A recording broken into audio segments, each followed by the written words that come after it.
In the shadowy world of organized crime, one name stands above all others: Pablo Escobar. He was the infamous drug lord who built a billion-dollar empire, leaving a trail of bloodshed and destruction in his wake. Today, we embark on a journey to unmask the man behind the legend. Welcome back, ladies and gentlemen. Today, we delve into the gripping tale of Pablo Escobar, a man who went from humble beginnings to becoming the most powerful drug trafficker in history. Join me as we peel back the layers of his life, exploring the rise and fall of the notorious kingpin. Born on December 1, 1949, in the impoverished town of Rio Negro, Colombia. Growing up in a tough neighborhood, he faced the harsh realities of poverty from a young age. Despite the challenging circumstances, Escobar possessed an unwavering ambition to rise above his humble beginnings. He dreamed of escaping the cycle of poverty that surrounded him. As a teenager, Escobar began engaging in small-scale illegal activities. He found himself drawn to the allure of the underworld, seeking opportunities to make quick money and escape the constraints of his circumstances. Escobar's entrepreneurial spirit led him to explore various avenues, including the smuggling of contraband items. This early venture into the world of illicit activities would prove instrumental in shaping his future. As Pablo grew older, his aspirations expanded beyond small-scale operations. He yearned for something bigger, something that would enable him to amass wealth, power, and respect. It was during the 1970s that Escobar's path crossed with the booming cocaine industry. He recognized the immense potential for profit in this illicit trade, as the demand for cocaine skyrocketed in the United States.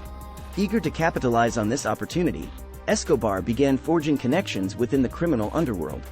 He aligned himself with individuals who could help him navigate the intricate networks of drug trafficking.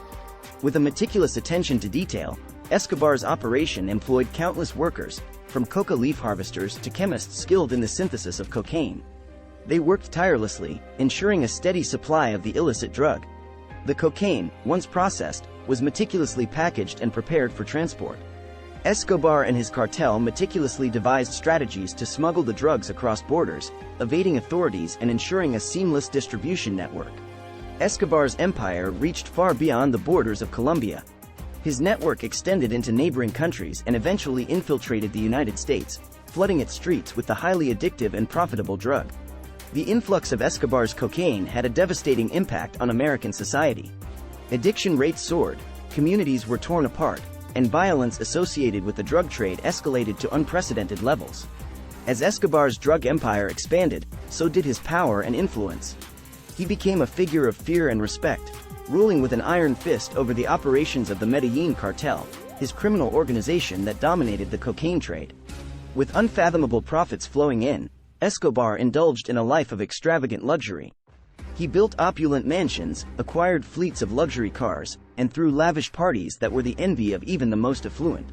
Escobar's ostentatious displays of wealth were a clear message to his rivals and enemies, a declaration of his dominance in the world of drug trafficking. But with this opulence came a dark and violent undercurrent. Escobar's power was built on a foundation of ruthless violence. The Medellin cartel unleashed a wave of bombings, assassinations, and terror to eliminate rivals, maintain control, and strike fear into the hearts of those who opposed them. Tragically, innocent civilians often found themselves caught in the crossfire of Escobar's reign of terror. The collateral damage left communities shattered and fueled a growing outcry for justice.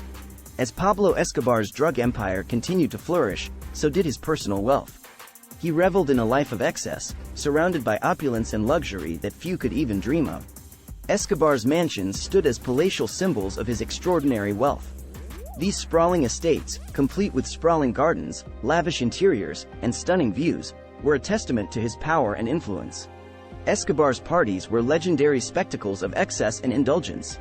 Lavish feasts, flowing champagne, and entertainment fit for royalty were the norm, as he celebrated his riches with a select circle of influential friends and associates.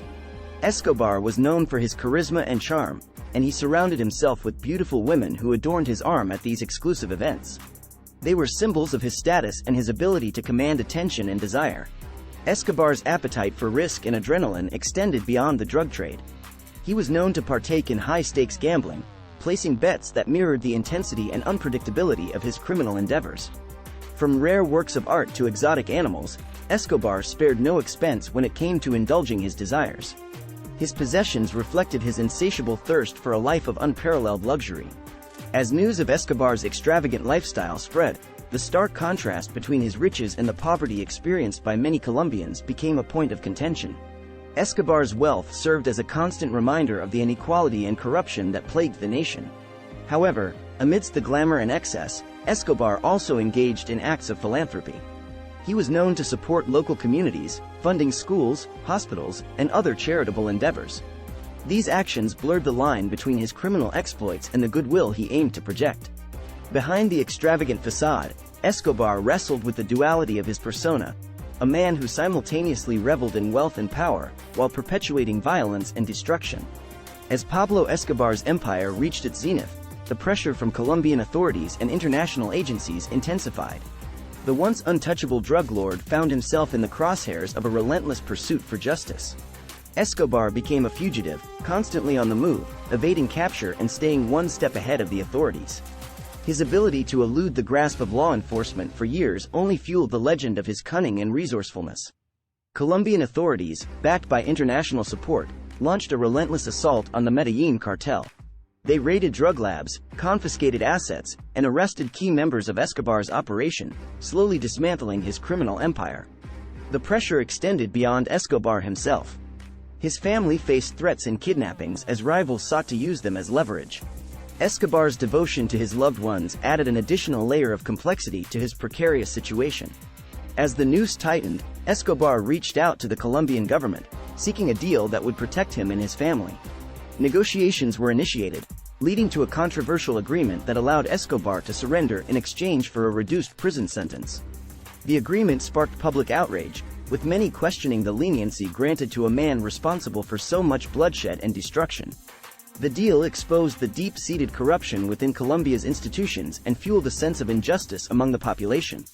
Despite being incarcerated, Escobar's influence and criminal activities persisted.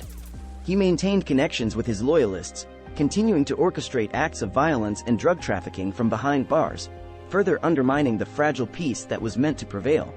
Escobar's audacity reached its peak when he orchestrated a daring escape from prison, slipping away from the grasp of authorities once again. The event further exposed the deeply rooted corruption within the Colombian justice system. Escobar's final years were marked by a constant state of hiding and paranoia. He was a man on the run, haunted by his own crimes and the relentless pursuit of those seeking to bring him to justice.